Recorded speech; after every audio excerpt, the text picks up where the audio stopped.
We're in Singapore for Token 2049, and today I'm with Zack from EOS. Hi, Zack. Hello, how you doing? I'm excited to get to know about what you're building, but first let's start with who you are. Why did you decide to build this? I wasn't a founder of EOS from the beginning, so EOS is a very unique story. I won't go into the long version, but the short version is that the team that founded the project and did the ICO is no longer around. The community kind of took it over. I was part of that community. So in 2021, which was 3 or 4 years after the project launched, we kind of built a grassroots self-funded foundation to kind of become the stewards of the EOS network, which, as far as I'm aware, it's the only layer one blockchain to ever do so. How did that happen? Well, when the founding team that launched the project kind of stops development based on GitHub activity, based on community support, based on communication, whenever they kind of disappear, it's kind of like you have a choice of, do we just kind of wait and see what happens, or do we try to figure out a way to revitalize this project and do something ourselves? So the community kind of did give the benefit of the doubt for probably longer than we should have. But come 2021, after, like I said, I don't want to get into the long version. This is like it's a sore spot, so to speak. Into it. But essentially what we did was myself and our founder and CEO, Yves, we seeked consensus from the network. Everyone, all the token holders, all of the validators of the network who basically govern the blockchain, they all knew the situation. They knew that the core development team is no longer active. They've pivoted and they're focused on a for-profit product. They're not focused on the public blockchain anymore. And we needed a funding mechanism. There was no community funding available. There wasn't community funding coming from the founding team. So we had to create a funding mechanism within the network itself. So we created basically an inflation mechanism that would fund the foundation through a perpetual 2% inflation on the total market cap. So every year, basically 2% of the market cap would be used to fund the foundation. And that's how we were funded from the start. So we had to seek out consensus from the network. We received a super majority of 2/3 plus one is the minimum, but we actually had over 90% consensus of the network to basically stand up this foundation. And that's how we were funded up until this past June. We were able to do another big proposal to the network where the validators approved it, of a new tokenomic policy where EOS is no longer inflationary. We kind of created a fixed token supply with different allocation buckets, more similar to what you see with other chains that launch. Like, they launch with this many tokens, this percentage of the tokens belongs to the team or the foundation, this percentage of the tokens belongs to a grant program, this percentage of the tokens belongs to something else. We switched to a model like that. That way, it's no longer inflationary. You know what the fully distributed value is. You know how many tokens there will ever be in the future. So it's a model.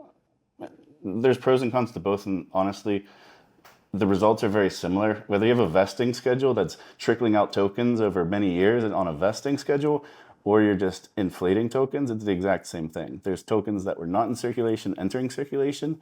It's just in the crypto market, everyone's kind of anti-inflation because of, just look at the current environment we're in with the government and the Fed and things like that, and people just, no inflation in crypto. As you become elected by the community to be one of the founders, your co-founders, did you know each other from before? Yeah, so I mean, this couldn't have been done with anyone else, to be frank. I couldn't have did it without him. Maybe he could have did it without me, but he needed, he was really busy kind of getting the consensus, because EOS is a very global network, very, very much a huge community in the East, here in Asia, and a huge community in the West. And there was really nobody else within our own community who had the ears and trust of both sides of the world, and that is kind of one of Yves' superpowers. So he was able to kind of create this global consensus, get everyone on the same page, and I was basically the person behind him that was basically over communicating, like, what's going on with the community, basically helping build up the business, helping create the grant programs, explaining to the community, like, if this gets approved, like, here's what we're going to do. I was like laying out the groundwork, laying out the roadmap, while Yves was kind of handling the business side of things, setting up the corporate entities, building consensus with the network. But we knew each other for years prior, so By 2021, the network had been live for since 2000. We launched in 2018, so what, 3 years, I guess. So the network had already been live for 3 years. So we were basically on a 3-year job interview. So we've already built up our reputations as community leaders, trustworthy people, people that could take action, people who got things done. So by the time we were approaching the network to launch this foundation, it was kind of like we didn't have to tell anyone who we were, or like Right. this long laundry list of work that we had already accomplished. Like we already built up that reputation, and it was really just, if not us, then who? Because if we don't do anything, this project's dead. What made you so interested in it? I imagine you had like your own life, you had stuff going on, and all of a sudden you decide to shift your entire focus into this. Why was that? So funny story for me is I had been in the EOS ecosystem since 2017. So the actual product, the blockchain itself, launched in 2018, but the token launched in 2017. And at the time, I was working for one of the largest ICO marketing companies in the world. And our founder was just a big EOS bull. And I basically just sat next to him in the office, and he got me into EOS in 2017 because it was his favorite project at the time. All of the ICOs, they're basically doing pre-sales, raising a bunch of ETH, and then the ETH that they're raising from the pre-sales, they're spending on marketing. So we worked with like every large ICO at the time, from like, some of them have gone bad. Like we worked with Curve, like Aave, like they were called ETH Lend at the time, Celsius, like all Matic, like all Matic was later. All these big projects we worked with, and out of all of them at the time, this is 2017. Like EOS really stood out at the time as being like different than the rest as far as being a highly scalable Gen 3 blockchain.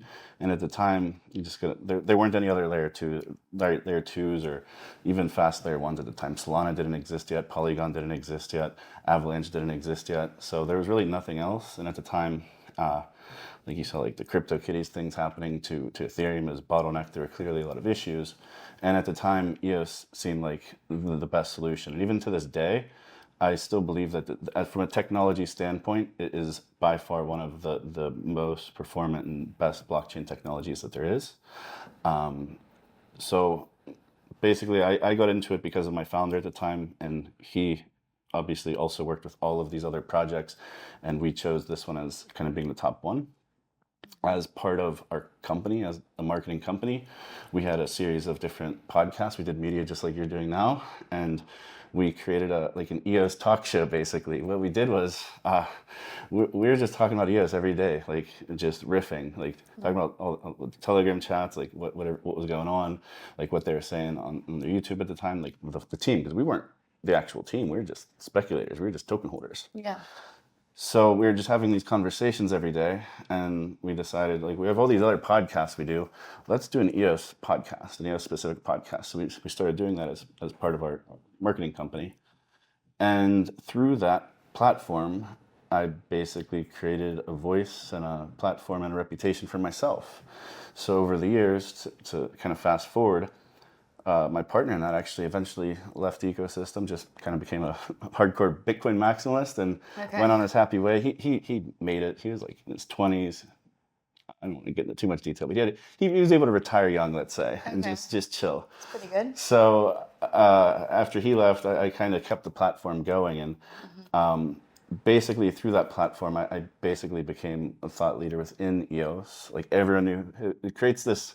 You probably understand this with your community, is it creates this like one-sided relationship where everyone knows you. You don't necessarily know them, but they all trust you and know you because they see you every day or every week or however often you're doing your content.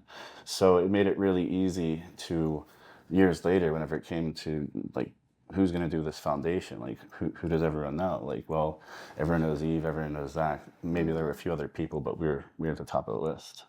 That makes sense. So 2021, you step forward. I mean, 2021 was a really good year. Then 2022 comes around. Did you feel nervous? Did you ever like hesitate? Like, well, maybe I don't want to do this for a long time. Like, did you ever like hesitate on it? Because it's normal. Like, I asked this because it's very common to hear. And I'll add to this question, how do you go about the hard times, I guess? Well, I mean, crypto since 2021 has been not great. We've had some ebbs and flows, some good times, more times bad times, more bad times than good times, from like a general market standpoint.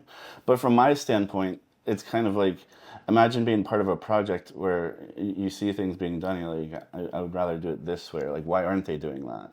So like by the time we started the foundation, we like had years of frustrations and things that we thought needed to be done that weren't being done. So the first year, so that goes into 2022, like we're just running full speed, heads down, like weren't really like paying attention to like you know the market being sad or depressed or anything. Yeah. We were basically trying to revitalize a dying, literally a dying project at the time. So like for a project that never had like grants, for example, one of the very first things we did, the same way we were able to stand up the foundation just based on having this reputation and trust and long resume of history of work within the ecosystem.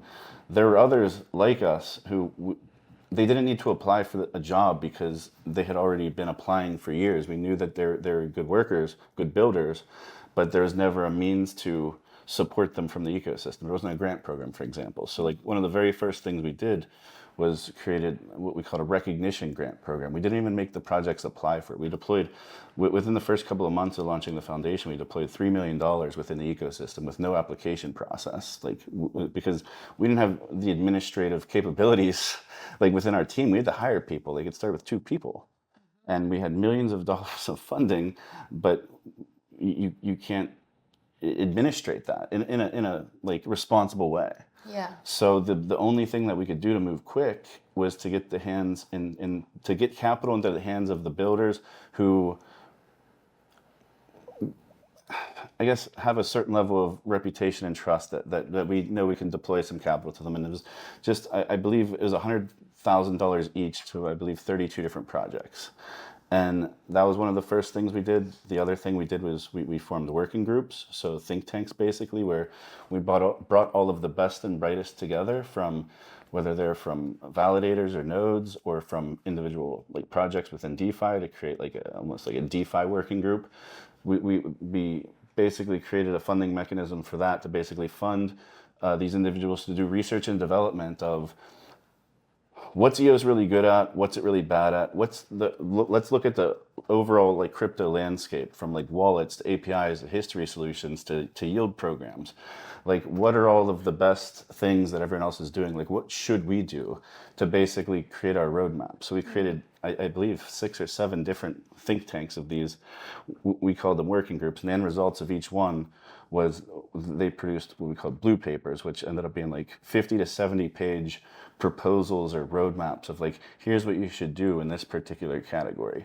So like our first year or 2 was basically executing on all of this. So like it's literally a blur to this day of like what all happened because it was just so much. And at the same time, building up corporate infrastructure, building up a team. So we went from 2 employees to, I believe at our peak, we were at 50, and now we have a little bit less, plus multiple different contractors. So just like all of that happening at once was just a lot.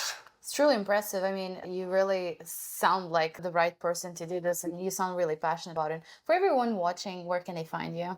At blockchain Zack on Twitter or on Telegram, or pretty much that's my handle everywhere. Zach, thank you. Thank you. Hey, what's up? This is But Zack. it's not something Genzio is afraid of. If you want to survive, you got to build a How hive. many know we do not understand that we do not have? Ladies and gentlemen, We're back at the Genzio Media House. Awesome. Well, thanks so much for joining us today.